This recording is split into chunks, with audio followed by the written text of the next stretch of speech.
People who have reached a 9 or 10 on the pain scale, what happened? Had a CAT scan at 36. They gave me IV contrast fluid. Told me I might feel like I had to pee, no big deal, make sure to hold still. Put me in the machine. Within a minute I started feeling warm. As they started the scan I started breathing heavily. Then I started screaming. It felt like my entire body was on fire, every nerve. They were confused and freaked out. Got me out and sitting up, but it wasn't until a nurse gave me a shot of Benadryl that I started feeling better. Turns out I had a full-body internal allergic reaction to the contrast media, which contained iodine. Never happened before. Worst feeling of my life.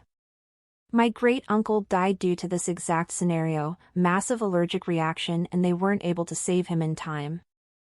I'm very glad you had a much better outcome. XX. This happened to my grandfather too. Med student/residency didn't know what was going on and doctor in charge was on a coffee break. This was back in the early 90s though. You referring to the 99s like ancient history where of course they didn't have proper medicine is a 9 on my pain scale. New fear unlocked. I could not handle IV potassium.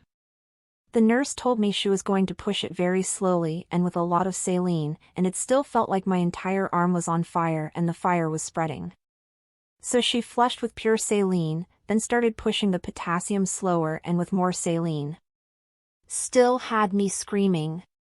Finally, after about 15 minutes of pushing the meds at the slowest pace possible, she asked if I would rather take a pill instead. So she shows up with the pill, big-ass pill. I'm staring it at and wondering how successful rescuing a choking patient would be at the height of COVID with bare staff.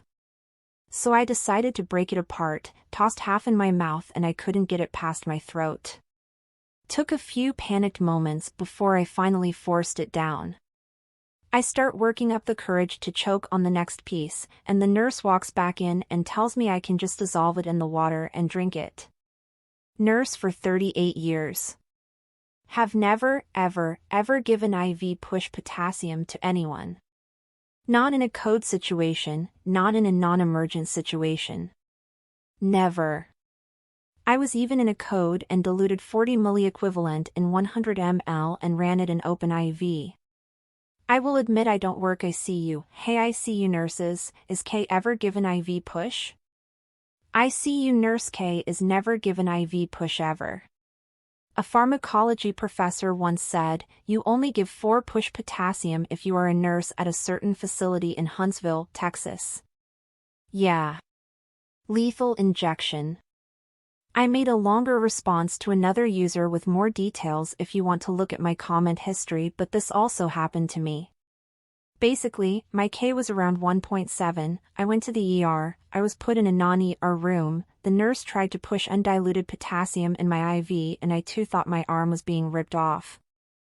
I have a high pain tolerance but I could only take this for about 2 minutes and she told me it was going to be a 2-hour procedure without saline and if I wanted saline, it would be 4 hours.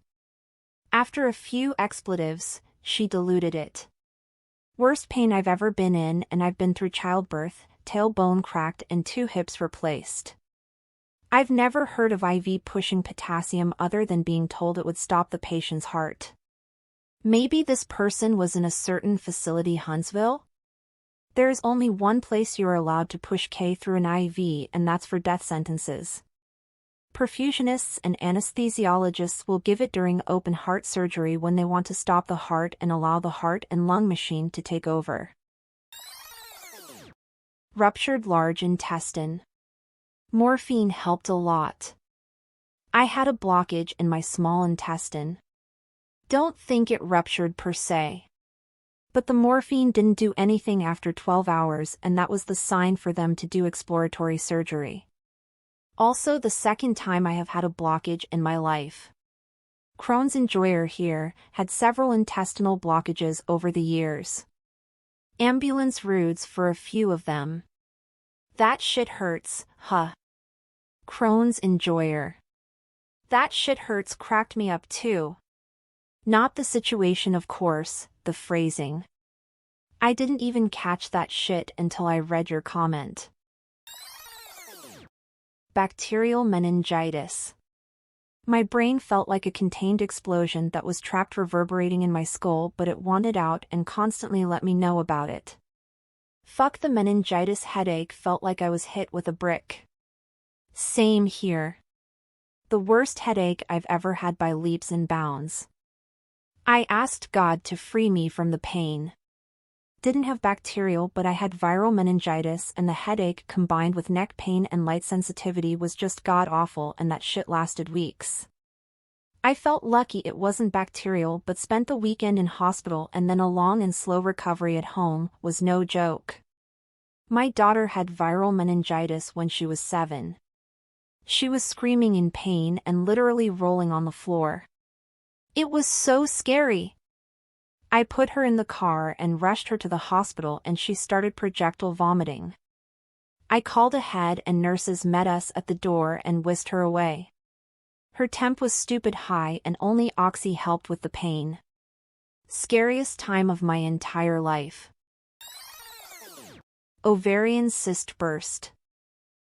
I would have taken myself to the ER if I'd been able to get off the floor or reach my phone. I would have tried to call a morgue to book a reservation. The only full sentence I could think of during that entire episode was, "The human body is not meant to survive this." Yeah, that was a red flag moment in my brain. I deal with a lot of pain, endometriosis here, but I knew something was absolutely not right the second that happened. My stomach bloated so fast and so quickly because of the internal bleeding that I looked pregnant within a minute. Not even kidding. My husband was with me and witnessed it all and looked horrified. He's an EMT, so I was a bit disturbed when I saw his face. It was like 1 a.m. and I was so used to being treated so poorly by doctors I didn't want to go. Also, I literally couldn't even move. I had to pee, and it took every ounce of will I had in me to even move. My husband offered to move me himself. Was bloated like that for probably close to a week before it was back down. It hurt to cough, it hurt to laugh, etc.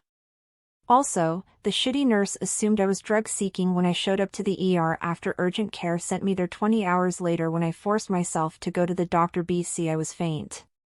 She blew my veins trying to get an IV, and then I was made to do an internal ultrasound, in which I cried silently, and the tech actually stopped and told the doc they wouldn't continue.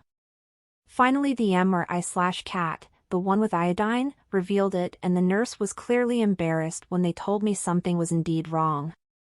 Yeah, no shit, I can't move without my body feeling like it was struck by lightning or I've been impaled. Dude, it was a bad experience. It's a bit validating to see so many people saying how bad it actually hurts. Please like and subscribe for more daily content.